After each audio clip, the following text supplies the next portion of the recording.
Olá pessoal, tudo bem? A gente vai estudar na aula de hoje o assunto referente à NR5, certo? A disciplina de higiene e segurança do trabalho, ok? A gente vai ver, pessoal, algumas atribuições aqui, que são os objetivos, a constituição da CIPA, a organização da mesma, as atribuições, o funcionamento, o treinamento, o processo eleitoral e as contratantes e contratadas, certo? Obviamente eu enxuguei bastante o assunto, que é bem extenso, mas espero que o conteúdo seja de boa qualidade e vocês consigam compreender o assunto de maneira adequada, certo? Primeiro, vamos lá. Qual o objetivo da CIPA, pessoal? CIPA, primeiramente dizendo, traduzindo o que significa essa sigla, é a Comissão Interna de Prevenção de Acidentes, certo? Ela tem o objetivo de prevenir os acidentes e doenças decorrentes do trabalho, de modo a tornar compatível permanentemente o trabalho com a preservação da vida e promoção da saúde do trabalhador. Então, basicamente, a CIPA vai ser uma comissão composta por funcionários, e a gente vai explicar como é que é feita essa comissão, quais os critérios que devem ser adotados para a escolha desses representantes, e vai buscar prevenir os acidentes dentro do ambiente de trabalho, certo? Então, como é que é constituído uma CIPA, pessoal? No item 5.2 da NR5, vem dando a seguinte designação: devem constituir CIPA por estabelecimento e mantê-la em regular funcionamento as empresas privadas, públicas, sociedades de economia mista, órgãos de administração direta e indireta, instituições beneficentes, associações recreativas, cooperativas, bem como outras instituições que admitam trabalhadores como empregados.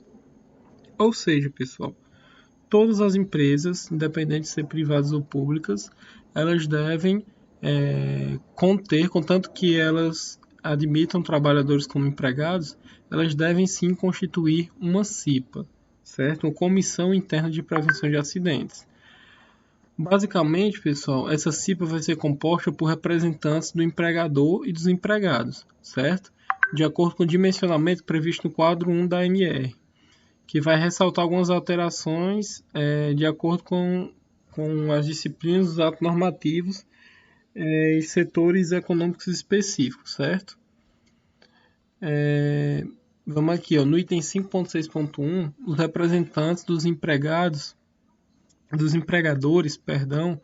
titulares e suplentes serão por eles designados, ou seja, os representantes os quais o empregador escolher, no caso o dono da empresa, né, ele vai ser feito por decisão dele, certo? Tanto os seus titulares quanto os seus suplentes.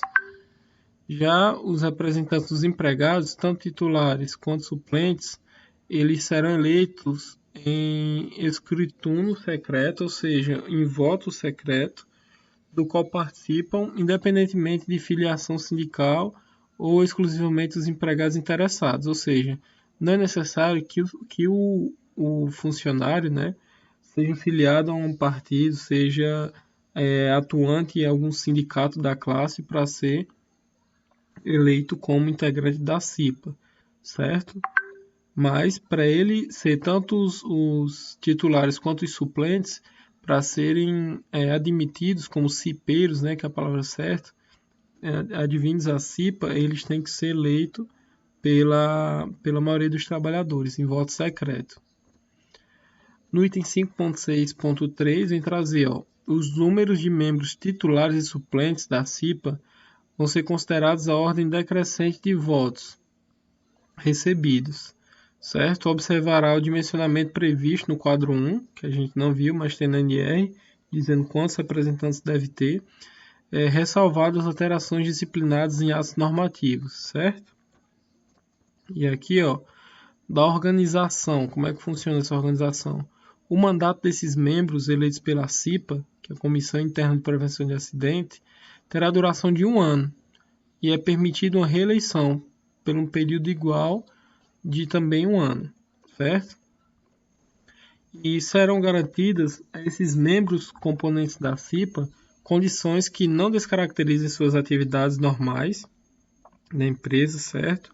Sendo vedada a transferência para outro estabelecimento sem sua anuência, ressalvando os dispostos nos parágrafos 1º e 2º do artigo 469 da CLT.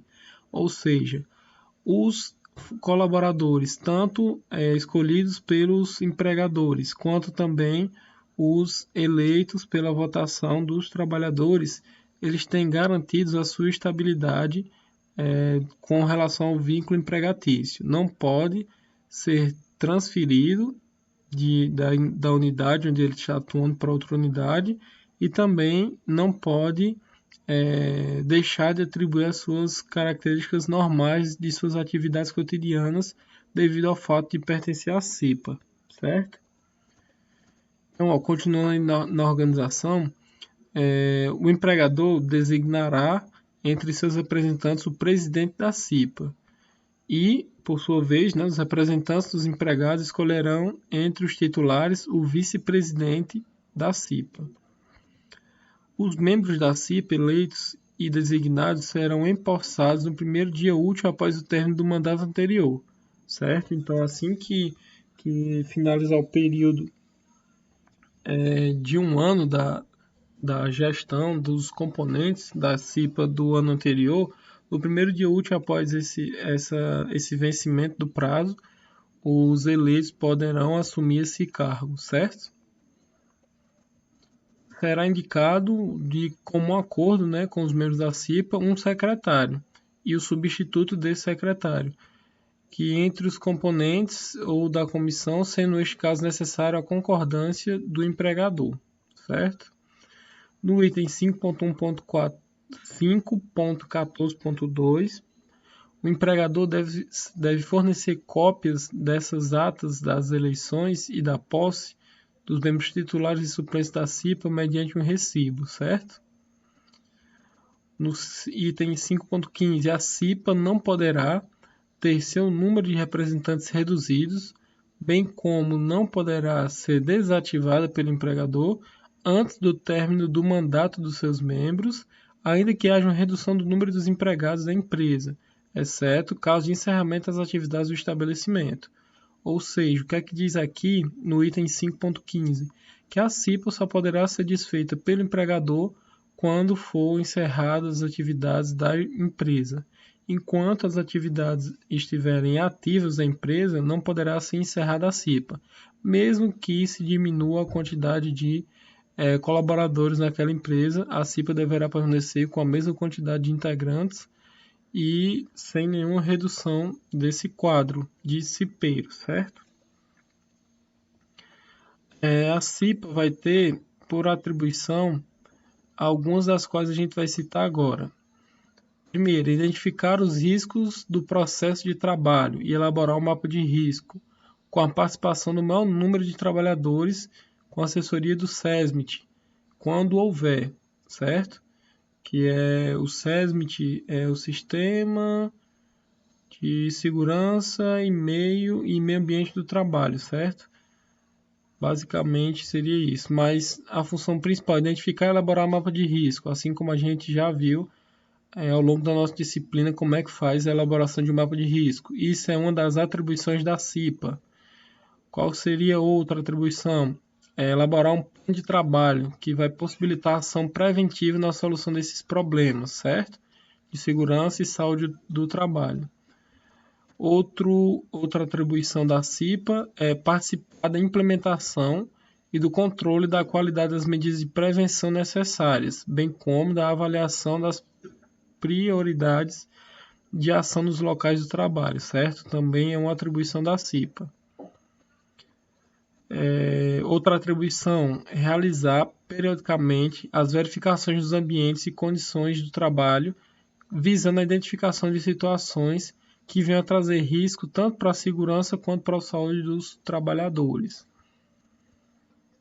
Realizar, a cada reunião, a avaliação do cumprimento das metas fixadas em seu plano de trabalho e discutir situações de risco que forem identificadas, certo? divulgar aos trabalhadores essas informações, principalmente relativas à segurança e à saúde no trabalho. Então, são, como vocês veem, diversas atribuições, todas elas de suma importância para o desenvolvimento das atividades da empresa, que são desenvolvidas pela CIPA, certo? Por essa comissão. E como é que ela funciona? Basicamente, essa CIPA terá reuniões ordinárias mensais, de acordo com o calendário pré-estabelecido. Então, no mínimo, uma reunião por mês deve ocorrer, certo? Essas reuniões ordinárias serão realizadas durante o expediente normal da empresa e em local apropriado, certo? As reuniões terão as atas assinadas pelos presentes nessa reunião e encaminhamento de cópias para todos os membros da CIPA, certo? E do treinamento, né? Como é que ocorre esse treinamento? O treinamento poderá ser ministrado pelo SESMIT da empresa, em entidade patronal, entidade de trabalhadores ou por profissional que possua conhecimento sobre os temas ministrados, certo? Então, a gente viu um pouquinho aqui algumas das atribuições de concepção e de como é o processo eleitoral e de posse, além de indicação da CIPA, que é a Comissão Interna de Prevenção de Acidentes, que todas essas nomenclaturas e normas estão dispostas na NR5, certo? Espero que vocês tenham gostado dessa aula e até o nosso próximo encontro, certo? Tchau, tchau, pessoal.